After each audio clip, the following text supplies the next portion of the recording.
Salam Bapak Ibu dan selamat bertemu kembali di YouTube saya, Pendeta Rudolf H. Pasaribu Channel. Dengan dan lewat channel ini, saya komit untuk senantiasa menyebarkan pengajaran firman Tuhan. Karena saya percaya, berlandaskan Yesaya pasal 55 ayat 11, bahwa firman Tuhan yang saya dan Bapak Ibu, saudara-saudara semuanya juga ikut sebar lewat apapun, termasuk lewat video ini, tidak akan kembali dengan sia-sia, tetapi akan bekerja sendiri lewat kuasa dan berkat urapan Roh Kudus.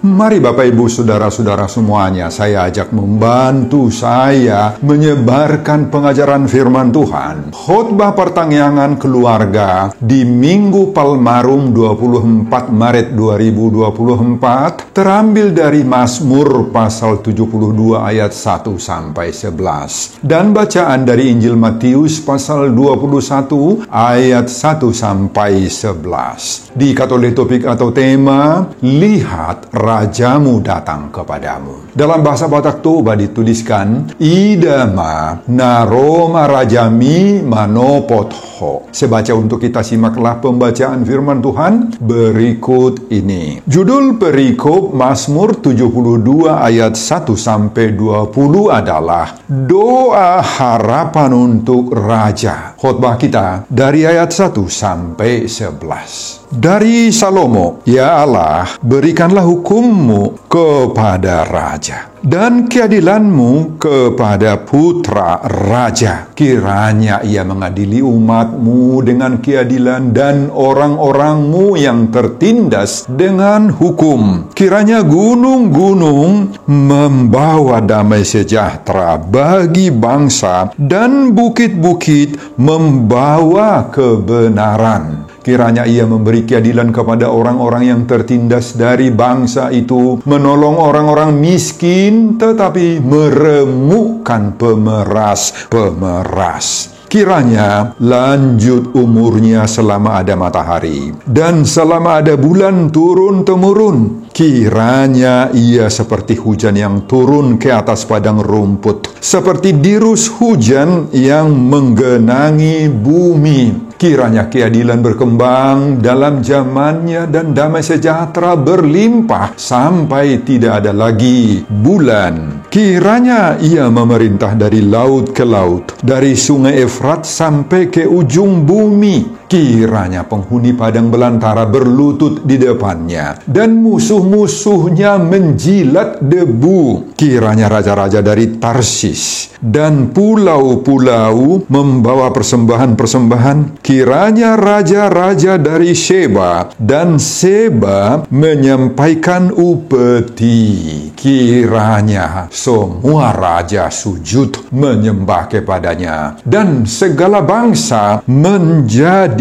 hambanya. Bapak, Ibu, dan saudara-saudara, demikianlah nats khotbah kita di ibadah pertangyangan keluarga pada Minggu Palmarum tanggal 24 Maret 2024 terambil dari Mazmur pasal 72 ayat 1 sampai 11. Dihubungkan dengan topik minggu, lihat Rajamu datang kepadamu. Idama naroma rajami manopotho. Saudara, pada awal permulaan Mazmur pasal 72 ini ditulis pada ayat 1 dari Salomo. Seolah-olah Mazmur 72 ini ditulis oleh Salomo. Namun di bagian akhir Mazmur 72 ini, yakni ayat 20, ditulis bahwa Mazmur itu adalah doa dari Daud, ayahnya Salomo. Nah, hal ini bisa saja menyebabkan perbedaan pendapat di antara beberapa pemikir dan yang membaca Mazmur ini. Bisa saja ada yang mengatakan bahwa Mazmur 72 ini memang ditulis oleh Raja Salomo sendiri sebagaimana doa pribadinya pada saat dia dilantik menjadi raja kedua di Israel, menggantikan Daud bapaknya sebagaimana ayat 1. Namun, banyak juga berpendapat bahwa Mazmur 72 ini merupakan tulisan Daud sendiri yang didasarkan pada ayat 20 tadi itu. Menurut mereka, Mazmur 72 inilah akhir dari semua Mazmur yang ditulis oleh Daud, mulai dari pasal 42 dan sampai berakhir di pasal 72 ini. Pada Mazmur 72 inilah Daud memohonkan kuasa Tuhan baik untuk dirinya sendiri yang akan mengakhiri tugasnya sebagai raja, dan khususnya kepada atau doa untuk Raja Salomo anaknya yang menggantikannya. Daud berdoa supaya anaknya Salomo itu berhikmat dan diberkati Tuhan dalam masa-masa pemerintahannya. Bapak, Ibu, dan saudara-saudara, bagi kita saat ini, soal siapa penulis Mazmur 72 ini, apakah Daud, apakah Raja Salomo, tidak mempengaruhi arti dan makna isinya bagi kita, bagi para pembaca dan pendengarnya. Tidak terlalu begitu penting dipersoalkan. Karena siapapun penulisnya, maka isi dari Mazmur 72 ini sangat-sangat penting. Begitu penting bagi siapapun yang membaca dan mendengarnya. Saudara, Mazmur ini berisi doa permohonan dan permintaan penulisnya yang adalah seorang raja besar di Israel. Apakah Daud atau Raja Salomo seperti tadi tidak menjadi persoalan bagi kita. Agar dirinya dapat memerintah dengan bijak, dengan baik, dan dengan benar. Mari kita lihat isi doa pemazmur ini. Pada ayat 1 sampai 4 dan ayat 7a, pemazmur memohon kepada Tuhan agar diberi Tuhan kiranya padanya hikmat dan kemampuan memberi keadilan, terutama bagi orang-orang yang tertindas secara hukum, membawa damai sejahtera dan kebenaran, juga agar sang raja mampu menolong orang-orang miskin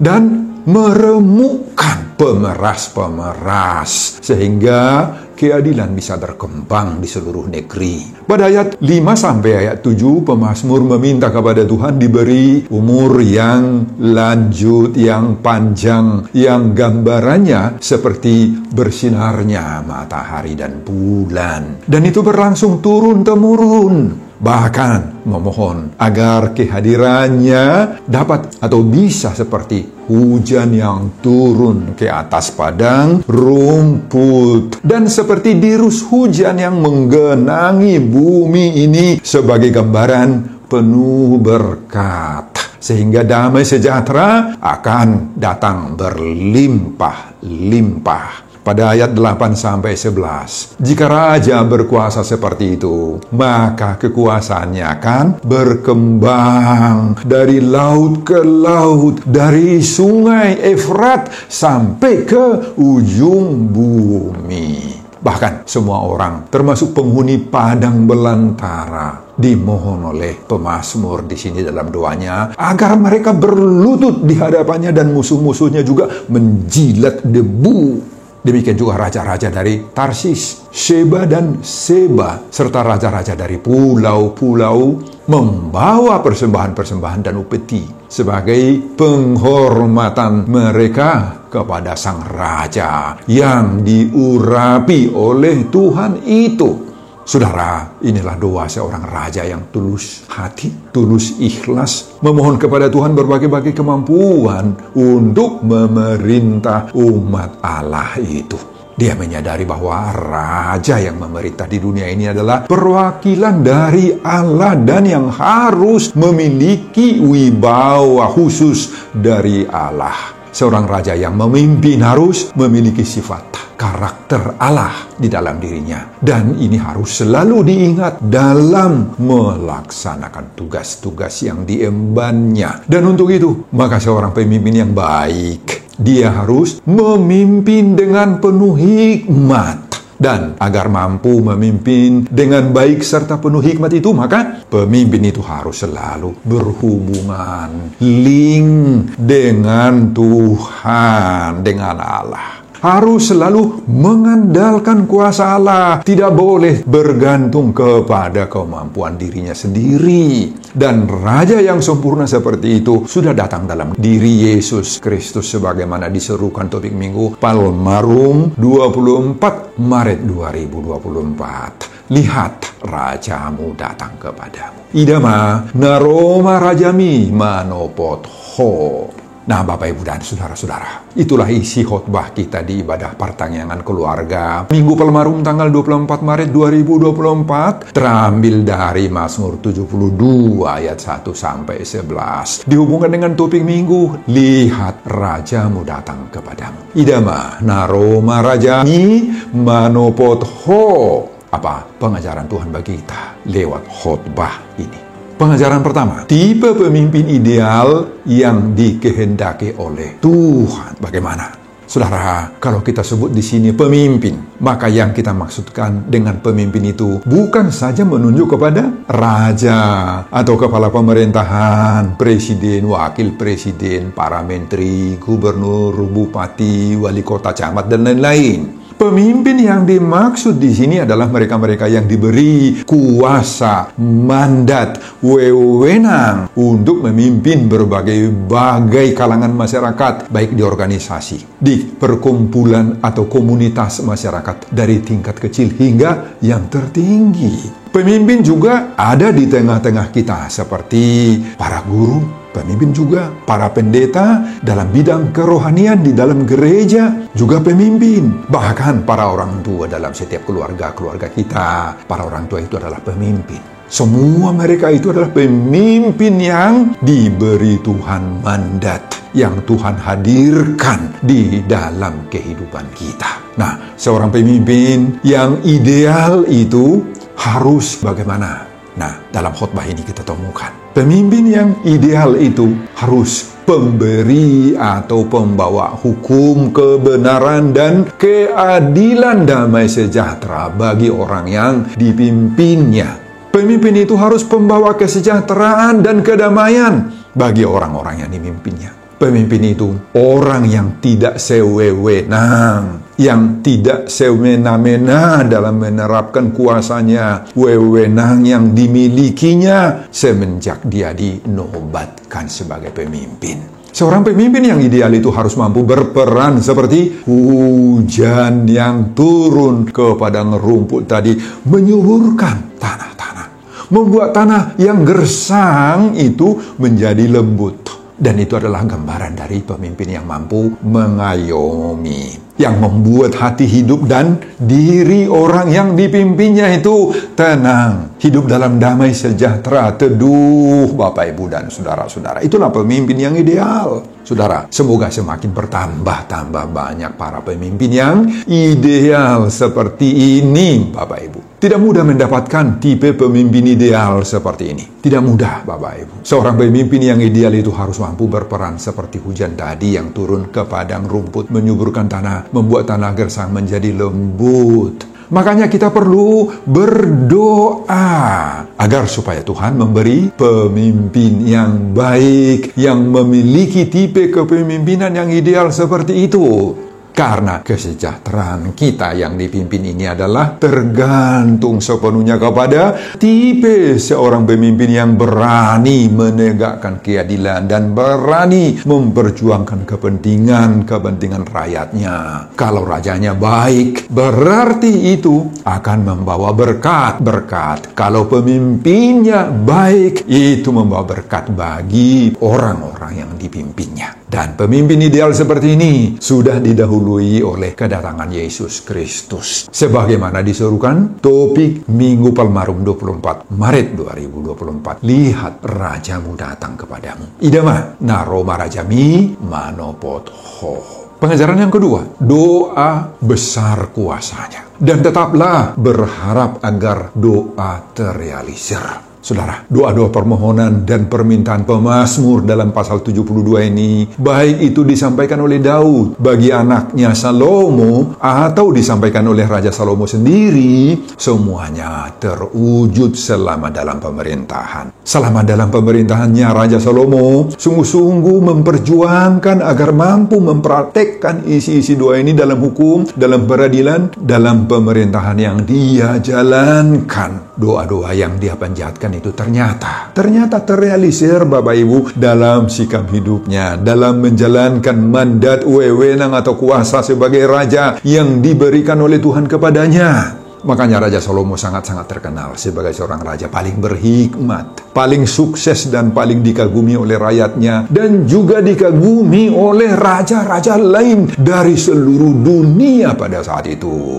Bapak, Ibu, dan saudara-saudara, khotbah yang berisi doa-doa permohonan dari Daud atau Raja Salomo ini harus juga mendorong kita semua, baik pemilik kuasa, pemilik jabatan, atau orang-orang besar di pemerintahan kita, maupun sebagai manusia atau orang-orang biasa-biasa saja. Mari kita andalkan doa-doa ini dalam hidup kita sehari-hari, Bapak Ibu. Mari andalkan doa ini. Doa inilah yang menjadi kekuatan kita dalam menjalankan hari-hari hidup kita. Sebagaimana Raja Salomo sudah mendapat hasil merealisasikan bagaimana hasil doanya bagi dia sendiri. Doa itulah yang menjadi kekuatan bagi Raja Salomo. Dan inilah juga yang menjadi kekuatan bagi kita dalam menjalankan hari-hari hidup kita, baik kita sebagai orang-orang biasa, apalagi penerima mandat, kuasa, wewenang, jabatan, baik di swasta, di pemerintahan, atau di dalam negeri, atau dalam suatu bangsa. Doa itu harus menjadi pendukung hidup kita dalam menjalankan segala kegiatan kita. Apalagi di saat berhadapan dengan berbagai-bagai problema, tantangan, pergumulan yang bisa-bisa saja sangat memukul diri kita. Dengan kuasa doa, maka kita mampu menjalani satu persatu kehidupan dan tantangan yang kita hadapi itu tanpa risiko negatif.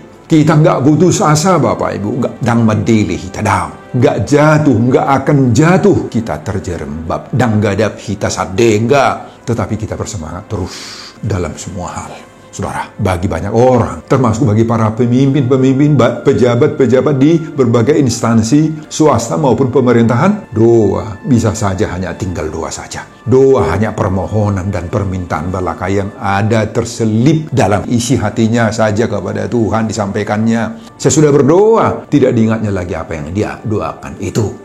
Saudara, kalau kita berdoa, di samping punya harapan bahwa Tuhan akan merealisasikan isi-isi doa dan permintaan kita itu, tetapi dari pihak kita sendiri pun hendaknya ada usaha agar doa-doa kita itu terrealisir dalam wujud nyata. Jangan hanya berdoa, tetapi tinggal menunggu-nunggu hasil doa saja dan kita sendiri pasif, tidak ada usaha apa-apa. Nggak boleh begitu, Bapak Ibu. Ketika lama-kelamaan hasil doanya tidak nampak, maka orang seperti itu akan bersungut-sungut terus, akan menggerutu terus, akan menyalahkan semua orang, termasuk juga menyalahkan Tuhan. Saudara, meski semua isi-isi doa kita ini tergantung sepenuhnya kepada Tuhan, ya. Isi-isi doa kita tergantung sepenuhnya kepada Tuhan. Namun, harus ada usaha kita sendiri. Isi-isi doa kita itu, atau permintaan dan permohonan kita itu, harus kita perjuangkan sendiri. Lewat apa-apa saja yang dapat kita lakukan, kita tempuh. Dan kalau sudah seperti itu perjuangan dan usaha kita, tetapi ternyata Tuhan belum mengizinkan merealisasikannya, maka kita tidak akan pernah bersungut-sungut, Bapak Ibu, seperti orang tadi itu. Tidak pernah menyalahkan siapapun dari saudara-saudara kita, keluarga kita, apalagi menyalahkan Tuhan. Enggak akan pernah seperti itu. Kita punya keyakinan bahwa Tuhan memiliki rencana lain yang terbaik bagi kita kalau doa-doa kita belum terrealisir. Amin, Bapak Ibu. Pengajaran ketiga, mari berdoa untuk para pemimpin kita, Bapak Ibu. Saudara, kita tadi sudah menyebutkan siapa pemimpin kita toh. Pemimpin bukan hanya sebagai kepala pemerintahan, para menteri, gubernur, atau bupati. Saya ulangi sekali lagi. Pemimpin adalah mereka-mereka yang diberi kuasa, diberi mandat, diberi wewenang untuk memimpin berbagai-bagai kalangan, organisasi, perkumpulan, komunitas, masyarakat, dari tingkat kecil hingga yang tertinggi. Pemimpin ada di tengah-tengah kita seperti para guru, ada para pembimbing rohani seperti pendeta, guru Injil, Bible Pro, diakonis, juga sintu atau penatua gereja kita, mereka adalah pemimpin. Bahkan para orang tua dalam setiap keluarga, mereka adalah pemimpin bagi anak-anak mereka. Saudara, pernahkah kita berdoa untuk para pemimpin-pemimpin kita tersebut? Mari kita sadari, Bapak Ibu, bahwa seorang pemimpin itu, bagaimanapun hebatnya dia, tetap saja seorang manusia yang memiliki berbagai-bagai keterbatasan. Padahal di sisi lain, pemimpin itu mengemban berbagai-bagai tugas-tugas dan segenap tanggung jawab yang dipikulkan kepadanya. Tanpa kita sadari Bapak Ibu, beban dan tanggung jawab mereka itu amat besar dan berat sekali. Apalagi seperti yang kita lihat dalam khotbah ini, pemimpin itu harus berjuang mengupayakan masyarakat yang adil, sejahtera, memberi keadilan pada orang-orang tertindas, menolong orang-orang miskin, melawan pemeras lagi, dan lain-lain. Oh, itu bukan persoalan yang mudah, yang enteng. Nggak enteng, nggak mudah itu. Berat sekali itu Bapak Ibu. Saudara, itulah sebabnya khotbah ini mendorong kita agar siaplah kiranya. Radimah kita Bapak Ibu untuk berdoa bagi para pemimpin-pemimpin kita itu. Mereka itu semuanya perlu ditopang dalam doa. Bukan hanya supaya mereka dapat bekerja menafkahi kita, memberi kita gaji hidup dan sebagainya. Tetapi supaya melalui mereka kita dapat merasakan keadilan Tuhan di tengah-tengah masyarakat kita, di tengah-tengah keluarga, di tengah-tengah gereja. Kita merasakan keadilan, kita merasakan berkat-berkat, supaya melalui pengabdian dan pelayanan para pemimpin itu, maka keadilan dapat terwujud di berbagai-bagai lingkungan kehidupan kita, di tengah masyarakat yang berbeda kepercayaan, berbeda keyakinan agama, supaya jangan ada yang saling menyalahkan, saling membuli, saling menteror Bapak Ibu. Janganlah kiranya ada. Oleh pemimpin bangsa yang adil, yang mengabdi penuh dedikasi, dedicated, maka terciptalah masyarakat yang hidup bersatu meskipun terdapat berbagai-bagai perbedaan. Tidak salah apabila dari antara orang yang dipimpinnya itu ada saja yang menyampaikan pikiran, menyampaikan pendapat, dan bahkan usul-usul yang bernada kritis. Bisa saja bernada kritis. Tetapi semuanya itu disampaikannya kiranya untuk mengingatkan, untuk mengarahkan para pemimpin itu untuk tetap menjalankan program yang mensejahterakan rakyat dan tidak melenceng dari semangat kejujuran, keadilan, dan kebenaran tadi. Jangan melenceng dari situ Bapak Ibu. Hindarilah sikap dan kritik-kritik busuk ya. Jangan lakukan kritik-kritik busuk yang hanya melemahkan semangat para pemimpin itu. Jauhkanlah kiranya praktek-praktek yang sampai membuli para pemimpin-pemimpin kita itu. Jangan. Sebaliknya, berilah mereka doa-doa penguatan. Itulah yang kita berikan. Semoga doa-doa kita kiranya menguatkan mereka untuk mampu berusaha sebaik mungkin dalam mengupayakan masyarakat yang adil, yang makmur, dan yang sejahtera, yang hidup dalam harmonis dengan sesama kita. Meski terdapat berbagai-bagai perbedaan dalam banyak hal. Amin Bapak Ibu. Doakanlah para pemimpin-pemimpin supaya mampu mereka seperti itu. Hanya Yesus Kristuslah Raja yang adil secara sempurna. Semoga para pemimpin duniawi kita mendapat hikmat dari Tuhan kita Yesus Kristus. Mari kita menyongsong Raja yang adil yang datang dalam nama Yesus, sebagaimana seruan topik Minggu Palmarum 24 Maret 2024. Lihat Rajamu datang kepadamu. Idama naroma rajami manopotho. Amin Bapak Ibu dan saudara-saudara. Sebelum saya mengakhiri khotbah ini kembali, saya mengajak Bapak Ibu dan saudara-saudara untuk membantu saya menyebarkan firman Tuhan khotbah di ibadah pertanggihan keluarga Minggu Palmarum 24 Maret 2024 dari Mazmur 72 ayat 1 sampai 11 ini. Agar kita mempercayai seruan topik minggu ini, lihat Rajamu datang kepadamu. Idama naroma rajami manopotho, termotivasi lewat khotbah ini. Simak juga video-video khotbah saya yang lain agar Bapak Ibu dan saudara-saudara memiliki sentuhan dan pemahaman rohani yang semakin diperkaya. Buka di YouTube saya, Pendeta Rudolf H. Pasaribu Channel. Selamat mengikuti ibadah pertanggihan keluarga di Minggu Palmarum 24 Maret 2024 buat kita semuanya. Tuhan Yesus memberkati kita semuanya. Salam Horas. Amin.